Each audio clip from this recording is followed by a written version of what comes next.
Hey what's up guys, welcome back to my channel. Your host Utsav Thakur hair. आज हम बात करेंगे किडनी फेलियर के बारे में, जो रीनल फेलियर भी बोला जाता है, किडनी डैमेज। सो रीनल फेलियर दो पार्ट में होते हैं, एक तो एक्यूट आ गया, एक क्रोनिक हो गया। जो सबसे पहले एक्यूट फेलियर होता है, सबसे पहले हम यही कवर करते हैं। तो एक्यूट फेलियर क्या होता है? एक्यूट फेलियर होता है सडन लॉस ऑफ किडनी, मतलब अचानक से ही हो जाता है। ये किसके वजह से हो जाता है? ये रीनल सिस्टम सर्कुलेशन डैमेज भी हो सकता है या लॉस भी हो सकता है, या glomerular tubular tube tubular damage भी हो सकता है। सो जो ये कॉजेज़ है, क्यों होता है ये कॉजेज़, हम इसके तीन पार्ट में देखते हैं। सबसे पहले आता है प्री रीनल। प्री रीनल क्या होता है? जो पहले किडनी से पहले वाला पार्ट है, प्री रीनल क्या होता है? उसमें क्या हो सकता है? ऑब्स्ट्रक्शन हो सकती है, मतलब कहीं बीच में रुका हुआ हो सकता है किसी चीज़ की वजह से, लो ब्लड प्रेशर की वजह से। इतने प्रेशर में नहीं आ रहा ब्लड कि जो जल्दी जल्दी फिल्ट्रेट कर सके। और क्या होता है, तीसरा क्या पॉइंट है इसका? लो कार्डियक आउटपुट, मतलब कार्डियक आउटपुट हमारा बहुत लो है। दूसरा आता है इंटररीनल, मतलब बीच बीच बीच में किडनी के। तो इंटररीनल में क्या होता है? ये हो सकता है एंटीबायोटिक्स की वजह से, जिसमें माइसिलिन लगता है, लाइक वेंकोमायोसिलिन, जेंटामायासिलिन। ये बहुत ज़्यादा हैवी एंटीबायोटिक्स होती है। इसकी वजह से हमारा किडनी डैमेज हो सकता है। और दूसरा फैक्टर है, हम कॉन्ट्रास्ट लगाते हैं, उसकी वजह से हमारा किडनी डैमेज हो सकता है। जो पॉइंट है, जो मेन पॉइंट है, क्रिटेन ज़्यादा नहीं होना चाहिए कभी भी किडनी में। क्रिटेन हमेशा 1.3 के नीचे नीचे होना चाहिए। इफ़ 1.3 भी हुआ तो हम कंसिडर उसको बैड किडनी करते हैं। ज़्यादा हुआ तब तो किडनी डैमेज है ही है। बात करते हैं अब हम पोस्ट रीनल के बारे में। पोस्ट रीनल के कॉज क्या हो सकते हैं? सबसे पहले कॉज आता है किडनी स्टोन्स, सेकंड आता है ट्यूमर हो सकता है किडनी में, और क्या हो सकता है? बेनिग्निन प्रोस्टेट हो सकता है। बेनिग्निन प्रोस्टेट क्या होता है? सोलन प्रोस्टेट। इन मेल्स में भी हो जाता है, मतलब मोस्टली इन मेल्स होता है ये। सो की असेसमेंट क्या होता है कि ऐसे आदमी में क्या क्या देखा जाता है? तो ऐसे आदमी में क्या देखा जाता है? सबसे पहले क्रिटेन लेवल 1.3 से अबव नहीं होना चाहिए, जो हमारे लैब वैल्यूज़ मैं भी डिस्कस कर रहा हूँ, असेसमेंट ही बोल सकते हैं इसको। और 1/20 नहीं होना चाहिए। और यूरिन आउटपुट हमारे 30 ml पर आर होना चाहिए। उससे कम हुआ तो किडनी डिस्ट्रेस में, मतलब बहुत ज़्यादा स्ट्रेस में। मेटाबॉलिक एसिडोसिस की वजह से भी हो सकता है, जिसमें पीएच बिलो, मतलब कम होगी 7.5 से। सो जो एक्यूट रीनल फेलियर होता है वो हम 4 फेजेस में देखते हैं। सबसे पहले आता है ऑनसेट ऑफ इंजरी। सेकेंड और थर्ड देखते हैं हम ऑरिगेरिक फेज और डायरिसिस फेज। तो ये इसमें हम क्या करते हैं, इस फेज़ में सबसे पहले तो हमारी इंजरी आ गई है, मतलब ऑनसेट ऑफ इंजरी कि इंजरी आ गई है। उसके बाद हम ये दो फेज़ पढ़ते हैं। इसमें क्या करते हैं हम? इसमें हम फोरेसिडिमाइड यूज़ करते हैं, डेट इज़ डायूरेटिक्स। उसके बाद आता है हमारा रिकवरी फेज। अब हम बात करते हैं अपने कोरियोनिक किडनी डिजीज़ के बारे में, और कोरियोनिक किडनी फेलियर। सो ये कोरियोनिक का मतलब होता क्या है? जो साल दर साल जो हमारे को किडनी डैमेज हुआ है, उसकी वजह से हमारी किडनी ख़राब हो गई है। ये आता है 5 स्टेजेस में। 5 स्टेजेस, 3 स्टेजेस हम देखते नहीं हैं क्योंकि हमारे को पता नहीं लगता उस टाइम पे। जो 4th और 5th स्टेज है, उसमें हम चेक करते हैं ग्लोमेरुलर फिल्ट्रेट रेट। ये ग्लोमेरुलर फिल्ट्रेट रेट है, वो 90 से अबव नहीं होना चाहिए। 90 ml पर मिनट नहीं होना चाहिए ग्लोमेरुलर फिल्ट्रेट रेट। तो 4th और 5th के बारे में बात करते हैं। तो हमारा जो 4th स्टेज में होता है, क्योंकि जो 1st, 2nd, 3rd है उसमें हमारे को पता नहीं लगता कि सिम्टम्स नहीं आते उतने ज़्यादा, तो 4th और 5th स्टेज में ही पता लगता है। तो ग्लोमेरुलर फिल्ट्रेट रेट 29 और 15 के बीच में होता है ग्लोमेरुलर फिल्ट्रेट रेट। और स्टेज 5 में क्या होता है, 15 से कम हो जाता है ग्लोमेरुलर फिल्ट्रेट रेट। इसको क्या बोलते हैं, and stage of renal disease. मतलब ये एंड होता है, उसके बाद आपकी किडनी ख़त्म हो जाती है। और सॉरी, मैंने पहले गलत बोल दिया, ओवर 90 ml पर मिनट होना चाहिए, क्योंकि फिल्ट्रेट ग्लोमेरुलर फिल्ट्रेट रेट है क्या, ग्लोमेरुलर फिल्ट्रेट रेट क्या है, ग्लोमेरुलस होता है, उसमें कितना आपका कितना मिनट में वो कितना ml फिल्टर कर रहा है ब्लड को, वो होता है। सॉरी, उसको करेक्ट कर लेना पुराने वाले को। सो कॉजेज़ क्या होते हैं, कॉजेज़ हो सकते हैं क्रोनिक किडनी डिजीज़ के। क्या कॉजेज़ हो सकते हैं, सबसे पहले ओल्ड एज। ओल्ड एज की वजह से क्या होता है, हमारा ना रीनल फंक्शन हर 20 साल में, मतलब जैसे जैसे हमारी एज बढ़ती है तो हमारा 10% लूज़ होता ही होता है। बहुत कम चांसेस होते हैं कि ना हो। और अनकंट्रोल डायबिटीज़ की वजह से भी होता है कि कई मेडिकेशंस नहीं लेते, डाइट प्रॉपर नहीं लेते और ध्यान नहीं दे रहे अपना डायबिटीज़, उसकी वजह से भी क्रोनिक किडनी फेलियर होता है। कि साल दर साल पता होता है कि आपको शुगर है, डायबिटीज़ है, नहीं कंट्रोल करते तो यही होता है कि किडनी फेलियर हो जाती है। अनकंट्रोल्ड हाइपरटेंशन मतलब हाई बीपी की वजह से भी होता है। मेन दो है लास्ट वाले, पॉलीसिस्टिक किडनी डिजीज़। पॉलीसिस्टिक क्या होता है, सिरोसिस हो जाता है, मतलब छोटे छोटे ब्लिस्टर्स हो जाते हैं किडनी में, उसकी वजह से भी होता है। वो धीरे धीरे साल दर साल बढ़ता ही रहता है।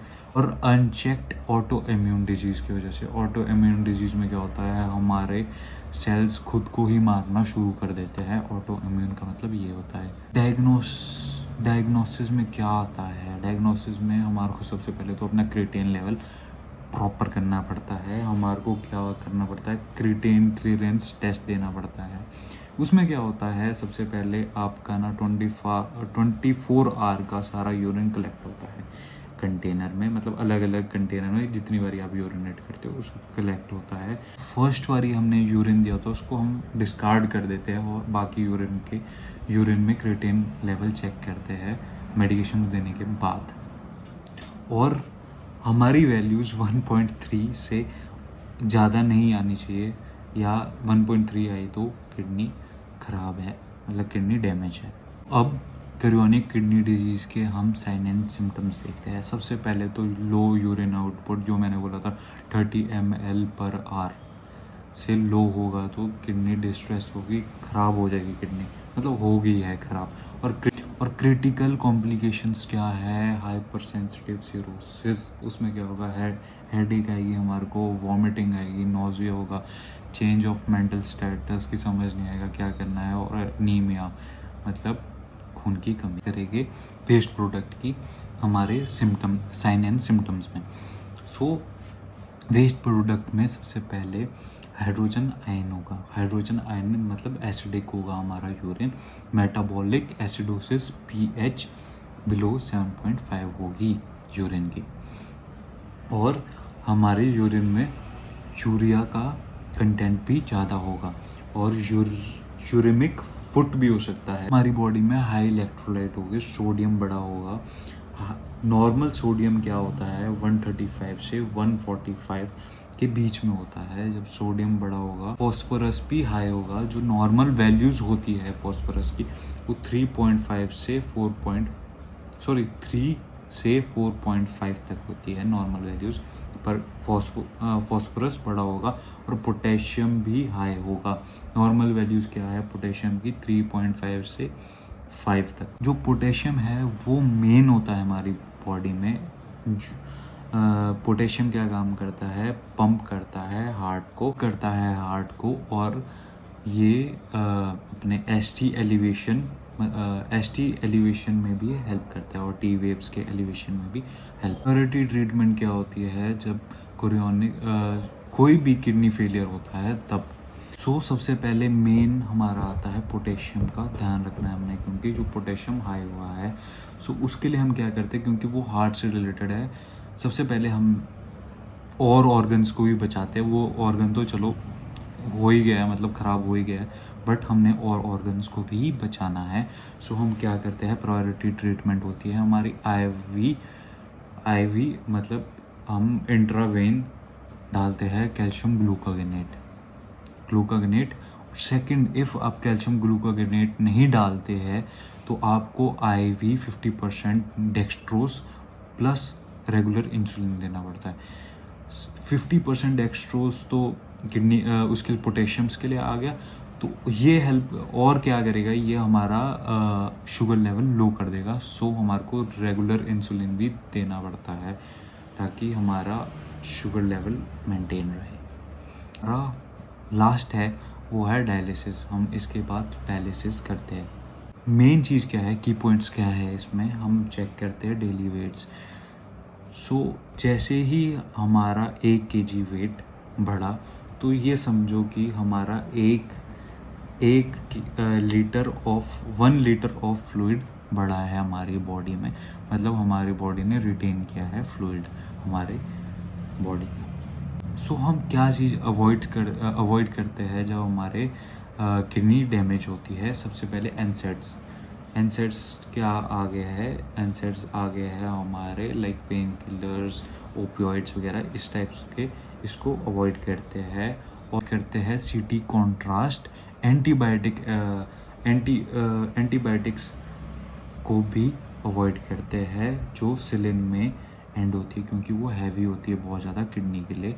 सो वेनकोमाइसिलिन एंड जेंटोमाइसिलिन, ये 2 बहुत ज़्यादा हैवी एंटीबायोटिक है, इसको अवॉइड करते हैं। और अवॉइड करते हैं हम मिल्क को। सो डाइट में क्या कर सकते हैं, हम डाइट में क्या करना पड़ता है, सबसे पहले हमारे को सोडियम रिस्ट्रिक्ट करना पड़ता है, नमक कम खाना पड़ता है और पोटेशियम भी कम खाना पड़ता है। और लो प्रोटीन डाइट होनी चाहिए और लो फॉस्फोरस डाइट होनी चाहिए। सो नो सोडियम के लिए क्या है कि हम कम सोडियम कैसे खाएं। सबसे पहले तो कोई भी कैन फूड नहीं खाना, जो पैक्ड फूड आता है वो नहीं खाना।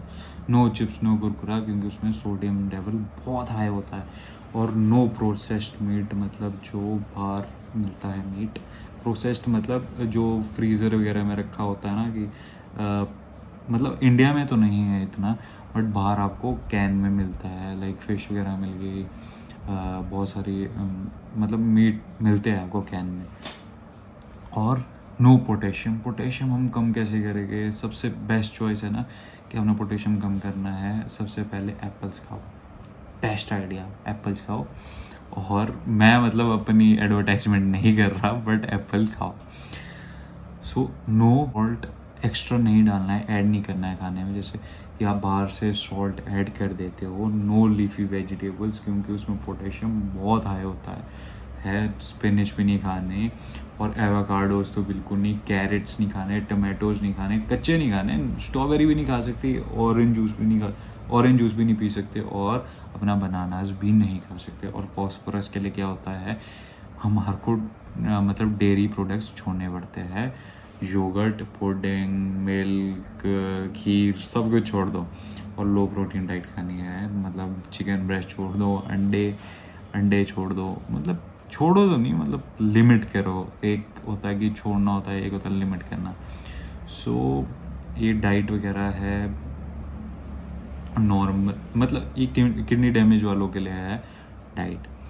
सो अब आज के लिए इतना ही पैक करते हैं। Till then like, share and subscribe to my channel. Stay updated for my new vlog. Till then bye bye, take care, have a nice day.